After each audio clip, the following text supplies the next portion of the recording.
Assalamualaikum warahmatullahi wabarakatuh. Saya Muhammad Azri bin Saiful Azmi. Hari ini saya akan membentangkan bab 6 epistemologi bahagian 2 dalam CTU 552 falsafah dan isu semasa. Okey, pendahuluan. First, perbahasan mengenai epistemologi adalah penting kerana ia membentuk pandangan alam worldview seseorang dalam mencorakkan sesuatu ideologi, aliran dan pemikiran. Epistemologi Islam memiliki identiti dan sifat tersendiri.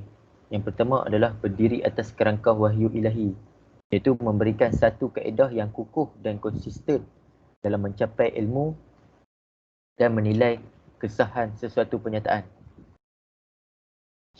Yang kedua, memandu manusia untuk mendapat ilmu dan memberi keyakinan bahawa manusia boleh mencapai kebenaran menerusi sumber dan kaedah yang ditujukan oleh Rasulullah SAW. Yang ketiga, menurut Iqbal dalam bukunya The Reconstruction of Religious Thought in Islam 1989, epistemologi Islam berasaskan keimanan mampu membimbing akal dan perasaan manusia kepada paradigma kehidupan yang mantap dan kukuh. Definisi ilmu. Dari sudut etimologi, ilmu merupakan perkataan bahasa Arab iaitu alima yang bererti mengetahui atau perbuatan yang bertujuan untuk mengetahui sesuatu dengan sebenarnya. Menurut Ibnu Manzur dalam lisan Al-Arab Al-Alam, ilmu merujuk kepada sifat Allah yang maha mengetahui. Nombor dua, lawan kepada sifat jahil. Yang ketiga, mengetahui sesuatu bermaksud mengenalinya. Yang keempat, ilmu dengan pengertian Al-Alam membawa maksud tanda atau alamat. Dari sudut terminologi, menurut Prof. Syed Muhammad Nakib Al-Attas pada tahun 2007, ilmu adalah pengenalan tentang kedudukan sesuatu yang berlaku apabila interaksi sesuatu itu dengan perkara lain dalam sistem itu difahami dengan jelas. Merujuk kepada Tuhan sebagai asal dan sumber ilmu. Dia yang menggunakan ilmu kepada sesiapa yang dikehendakinya. Nombor dua, manusia makhluk paling kreatif, proaktif dan interaktif dalam usaha mencari ilmu dan mengamalkannya untuk kebahagiaan dunia dan akhirat. Yang ketiga, wujud hubungan ilmu dan hakikat kejadian manusia yang ada unsur rohani dan jasmani. Antaranya adalah ilmu santapan rohani, iaitu medium wahyu yang dikenali sebagai ilmu naqli. Yang kedua, ilmu santapan jasmani, iaitu medium pengalaman pengamatan dan penelitian yang dikenali sebagai ilmu aqli. Sumber ilmu dalam epistemologi Islam. Wahyu. Wahyu naqli sumber utama. Yang pertama adalah Al-Quran. Al-Quran adalah wahyu daripada Allah, merupakan sumber ilmu yang utama, petunjuk dan pembeza antara yang hak dan batil, kerana Allah sebagai Tuhan merupakan sumber kebenaran yang hakiki. Firman-Nya bermaksud bulan Ramadan adalah bulan yang di dalamnya diturunkan Al-Quran sebagai petunjuk bagi manusia dan penjelasan mengenai petunjuk dan pembeza antara yang hak dan batil. Dalam surah Al-Baqarah ayat 185. Yang kedua adalah sumber utama yang kedua adalah hadis. Hadis yang disandarkan kepada Nabi Muhammad merupakan sumber kedua kepada Al-Quran, berperanan menguat dan menjelaskan maksud ayat Al-Quran. Firman-Nya bermaksud, dan ia tidak memperkatakan sesuatu yang berhubungan dengan agama Islam menurut kemahuan dan pendapatnya sendiri. Segala yang diperkatakannya itu sama ada Al-Quran atau hadis, tidak lain hanyalah wahyu yang diwahyukan kepadanya. Dalam surah Al-Najm ayat 3 hingga 4.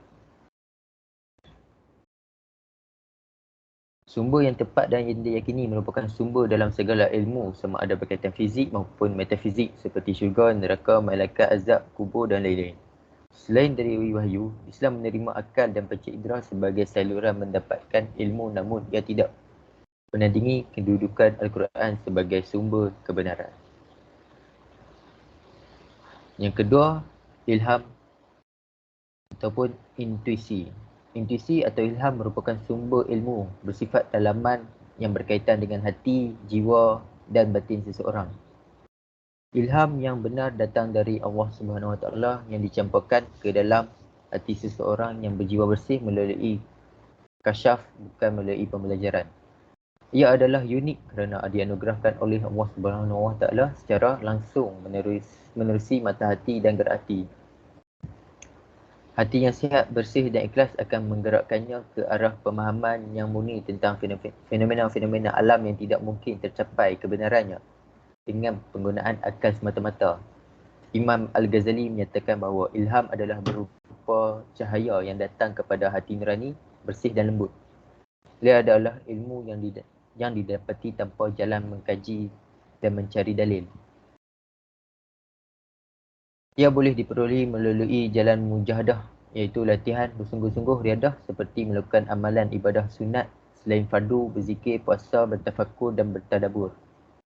Intuisi mempunyai banyak nama dan istilah yang pelbagai seperti yang pertama, basirah, yang kedua, kasyaf, yang ketiga, wujdan, yang keempat, ilmu laduni ataupun hudhuri.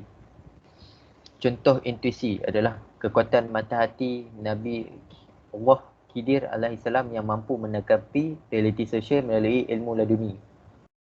Ibu Nabi Musa diilhamkan untuk menghanyutkan bayinya ke dalam sungai Nil. Surah Al-Qasas ayat 7. Okey, yang ketiga, akal. Akal yang sihat merupakan saluran untuk mengetahui ilmu yang jelas. Ia juga mampu mengatur dan menemukan hubungan yang sesuai dalam setiap orang ilmu dan antara satu sama lain.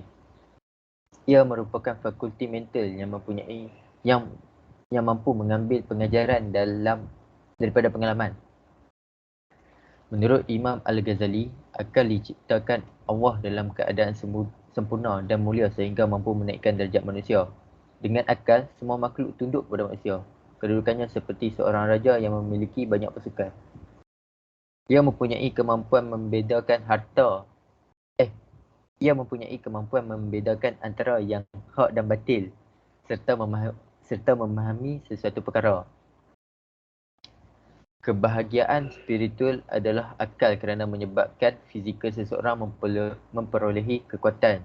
Jiwa iaitu roh bagaikan lampu, sedangkan sinarnya adalah akal yang menyinari seluruh tubuh.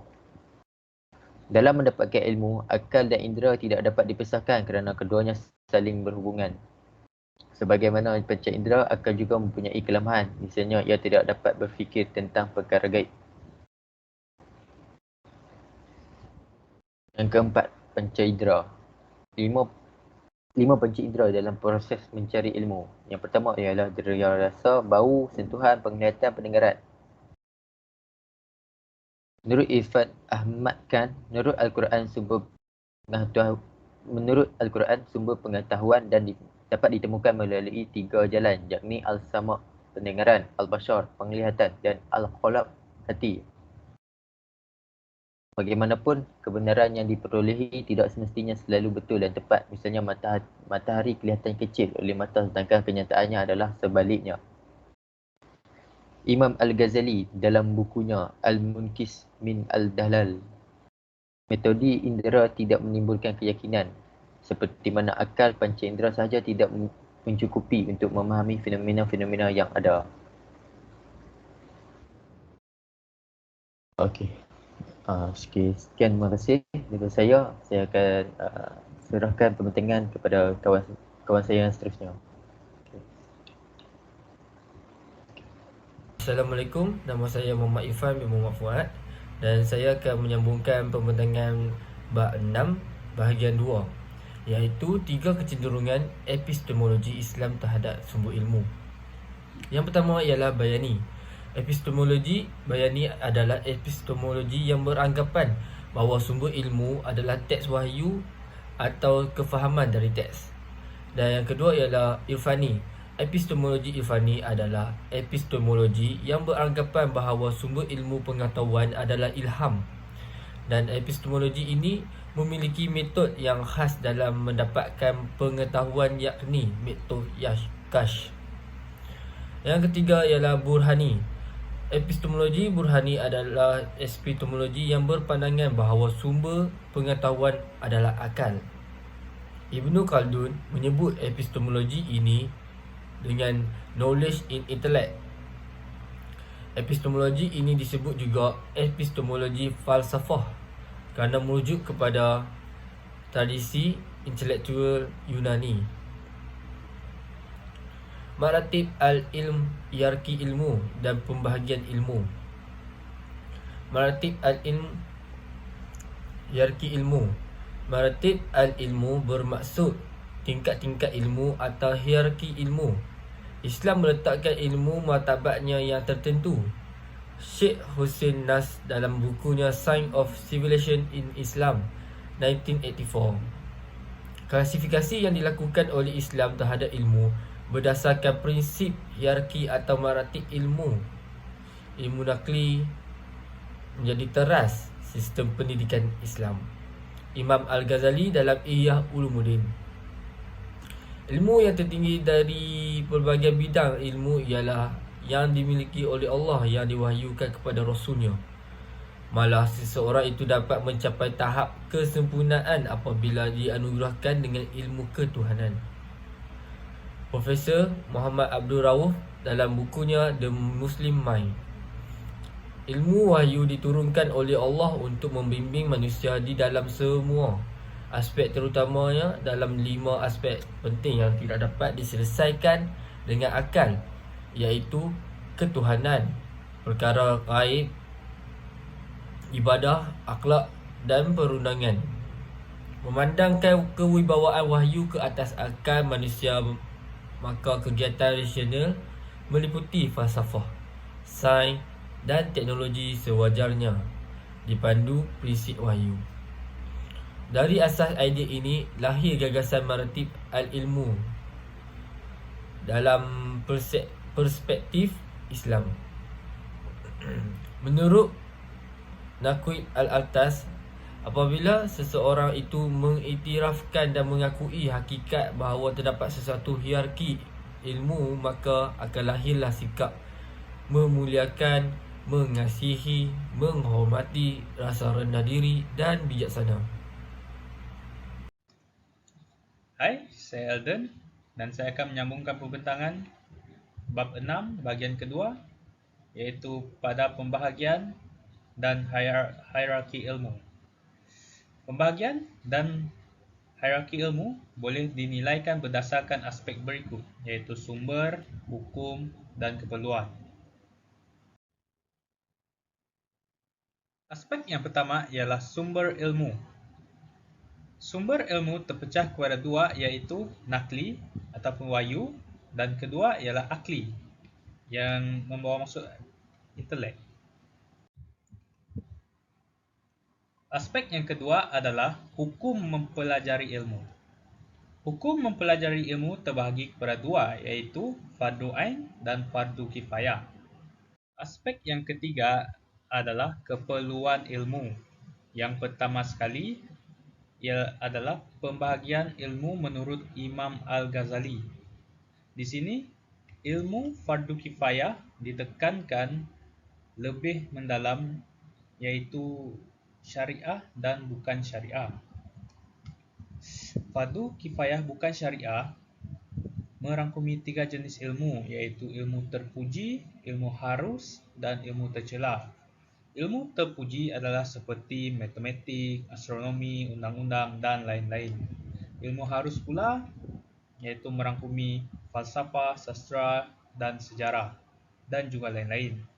Bagaimana pula dengan ilmu tercela? Ilmu tercela tergolong seperti sihir, silap mata dan lain-lain. Ilmu sangat penting dalam pembangunan diri masyarakat dan negara. Berikut merupakan pembagian ilmu menurut Profesor Siddiq Baba. Ilmu yang penting untuk menguruskan diri ialah seperti ilmu akidah, ilmu akhlak dan ilmu syariah. Selain itu, ilmu menguruskan sistem sangat penting dalam sesebuah masyarakat. Ia merangkumi ilmu sejarah, ilmu bahasa, dan juga ilmu sains serta teknologi. Berbalik kepada pembahagian ataupun klasifikasi ilmu, menurut ajaran Islam, terdapat dua kategori iaitu fardu ain dan fardu kifayah. Fardu ain merujuk kepada ilmu pengurusan diri, hukumnya adalah wajib ke atas setiap diri individu. Fardu ain merupakan ilmu mengenai asas-asas agama yang berkait dengan akidah yang benar, segala suruhan dan larangan Allah. Selain itu, fardu ain merupakan ilmu untuk mengenal Allah, cara menunaikan ibadat dan ilmu untuk mengenali larangan Allah dan lain-lain. Seterusnya, fardu kifayah merujuk kepada ilmu pengurusan sistem dalam sesebuah masyarakat. Hukumnya adalah kewajipan secara kolektif. Ianya menerangkan tentang ilmu untuk menyempurnakan keperluan hidup sama ada berbentuk keagamaan atau keduniaan. Contohnya, pengkhususan dalam bidang-bidang ilmu yang bersumberkan wahyu, nakliyah seperti fiqh, usul fiqh dan sebagainya. Dan ilmu yang bersumberkan akal, akliyah seperti sains, teknologi, pengurusan, bahasa, sejarah dan sebagainya. Seterusnya, konsep kesepaduan ilmu. Kesepaduan atau integrasi merupakan penggabungan dua atau beberapa unsur bahagian dan lain-lain menjadi satu kesatuan dan berpadu. Misalnya, bersatu, bercantum, bergabung, bertaut, bersebati, bekerjasama, bermuafakat, seia sekata dan bersama-sama, yang dikonsepsikan dan direalisasikan dengan berasaskan kepercayaan kepada Tuhan. Maksud kesepaduan ilmu menurut Islam ialah menyatupadukan pelbagai aspek kehidupan manusia, berangkumi aspek jasmani, rohani, intelek dan emosi. Ianya bertunjangkan kepada konsep ilmu dan amal. Intipati kesepaduan ilmu menurut Islam adalah penggabungan dan kesepaduan ilmu fardu ain dengan ilmu fardu kifayah dan ilmu nakliyah dengan ilmu akliyah. Kaedahnya ialah penyaluran ilmu dari hati dan kemudian hatilah yang mendidik akal. Menurut Imam Al-Ghazali, kesepaduan ilmu merangkumi ilmu, amal dan juga akhlak. Konsep ilmu dengan mengaitkannya dengan sumber akal yang dianugerahkan oleh Allah dan setiap amalan yang dilakukan mestilah dengan ilmu. Matlamat kesepaduan ilmu adalah untuk mendekatkan diri kepada Allah dan mendapatkan kebahagiaan hidup di dunia dan akhirat. Seterusnya, aspek kesepaduan ilmu. Yang pertama, kesepaduan pembahagian ilmu. Ilmu fardu ain menekankan kepada aspek kerohanian. Ilmu fardu kifayah tergolong dalam ibadat umum yang mementingkan kepentingan umum. Setiap individu wajib mempelajari ilmu fardu ain dan ilmu inilah yang akan menjadi asas dalam mempelajari ilmu fardu kifayah. Dari segi pelaksanaannya, kedua-duanya saling melengkapi antara satu sama lain. Fardu ain tidak sempurna tanpa fardu kifayah. Contohnya, solat memerlukan kain untuk menutup aurat. Mengusahakan kain adalah fardu kifayah. Sebaliknya pula, fardu kifayah tidak memberi erti tanpa pelaksanaan fardu ain. Aspek kesepaduan ilmu yang seterusnya adalah kesepaduan sumber ilmu. Ilmu nakliyah diperolehi ataupun diterima menerusi sumber wahyu, di mana manusia dapat mengenal pencipta. Seterusnya, ilmu akliyah. Ilmu akliyah adalah kajian sains melalui penelitian terhadap alam dan dapat membawa manusia untuk lebih mengenalinya. Sumber nakliyah ataupun wahyu mendapat kedudukan yang tertinggi. Namun, Islam tidak menafikan ilmu yang diperolehi dari rasional akal dan indera selagi tidak bertentangan dengan sumber nakliyah. Al-Quran telah mengemukakan model ulul al-albab, orang yang sempurna akalnya sebagai ilmuwan dan cendekiawan. Aspek kesepaduan ilmu yang ketiga adalah kebahagiaan dunia dan akhirat yang merangkumi ilmu dan amal. Maksud firman Allah, "Wahai orang-orang yang beriman, kenapa kalian mengatakan apa yang tidak kalian kerjakan? Sungguh besar kemukaan di sisi Allah kerana kalian mengatakan apa-apa yang tidak kalian kerjakan." Imam Al-Ghazali dalam kitab Minhajul Abidin berkata, ilmu tanpa amal gila dan amal tanpa ilmu adalah sia-sia. Ianya penting untuk melahirkan insan yang seimbang dan bertanggungjawab seiring dengan peranannya sebagai khalifah Allah. Berikut adalah aspek kesepaduan ilmu menurut epistemologi Islam. Yang pertama, ilmu nakli dan ilmu akliyah. Yang kedua, ilmu fardu ain dan ilmu fardu kifayah. Yang ketiga, ilmu dan amal, iaitu teori dan praktis. Yang keempat, jasmani dan rohani. Yang kelima, matlamat kebahagiaan dunia dan akhirat. Yang seterusnya, kecemerlangan teknologi dan nilai insani. Sekian, itu sahaja daripada saya dan saya akan serahkan kepada rakan saya. Sekian, terima kasih. Contoh kesepaduan antara falsafah, agama dan sains. Kepentingan kesepaduan ilmu melahirkan insan yang tunduk kepada akidah, syariat dan akhlak, melahirkan golongan yang membangunkan diri, masyarakat dan alam sekitar. Selain itu, kerangka dan matlamat pendidikan untuk melahirkan insan kamil.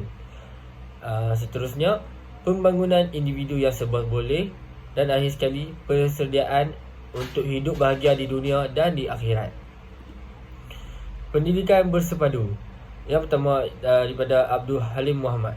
Pendidikan sepadu merupakan seluruh proses pendidikan dan perkembangan ilmu yang tidak terpisah dari tauhid, sama ada rohani, jasmani dan akli. Coraknya adalah bersepadu. Justru itu, segala ilmu bersifat kudus dan sekaligus penlibatannya merupakan ibadah bagi manusia.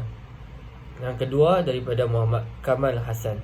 Pendidikan sepadu adalah pendidikan yang berdasarkan falsafah kesepaduan di antara iman dan ilmu, jasad dan roh, dunia dan din, fikiran dan hati, akal dan wahyu. Menerusi falsafah kesepaduan ini, maka dapatlah dididik manusia supaya tunduk kepada tuntutan akidah Islam, syariah Islam dan akhlak Islam. Pendidikan bersepadu daripada Muhammad Syukri Saleh. Pendidikan sepadu bermaksud penyatuan ilmu dalam kehidupan, perhubungan di antara manusia dengan Allah, hubungan manusia dengan komponen-komponen di dalam dirinya ke arah wujudnya keseimbangan akal, rohani dan jasmani. Kemuncak pendidikan ialah untuk memperoleh kesuburan hati, atau lebih tepat disebut sebagai pendidikan hati. Proses pendidikan bersepadu.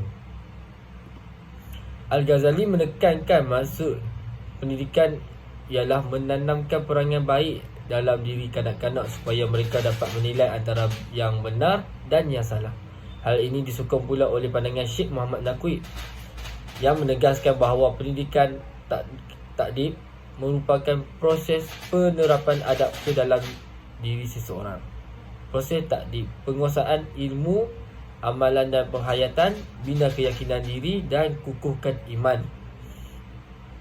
Daripada input pendidikan bersepadu ke pedagogi, akhlak, nilai dan kemahiran, ke output insan kamil, ke insan berilmu dan beradab. Perbandingan epistemologi Islam dan Barat. Epistemologi Islam. Yang pertama, sumber kepada wahyu, intuisi, akal dan yang sihat dan panca indera. Bagi epistemologi Barat, sumber hanya kepada akal dan data ataupun fakta empiris. Yang kedua, bagi epistemologi Islam, pendekatannya bersifat tauhidi. Bagi Barat pula, pendekatannya bersifat dikotomi, iaitu dualism. Dan yang ketiga, objeknya fizik dan sekaligus metafizik bagi Islam. Bagi Barat pula, objeknya fizik, observable dan penalaran. Dan yang keempat, bagi Islam, ilmu syarat dengan nilai, value laden. Dan bagi Barat pula, ilmu bebas nilai, value free. 5. Yang bagi Islam, kesahan kebenaran konteks, data dan fakta diselaraskan dengan teks, iaitu wahyu. Bagi Barat pula, kesahan kebenarannya hanya bertumpu kepada rasio empiris. Dan yang terakhir, perbandingannya bagi Islam dan Barat. Bagi Islam berorientasi dunia dan akhirat, dan bagi Barat pula berorientasi kepada dunia semata. Okey, selesai sudah pembentangan bab 6 bahagian 2 daripada kami semua. Terima kasih dan Assalamualaikum warahmatullahi wabarakatuh.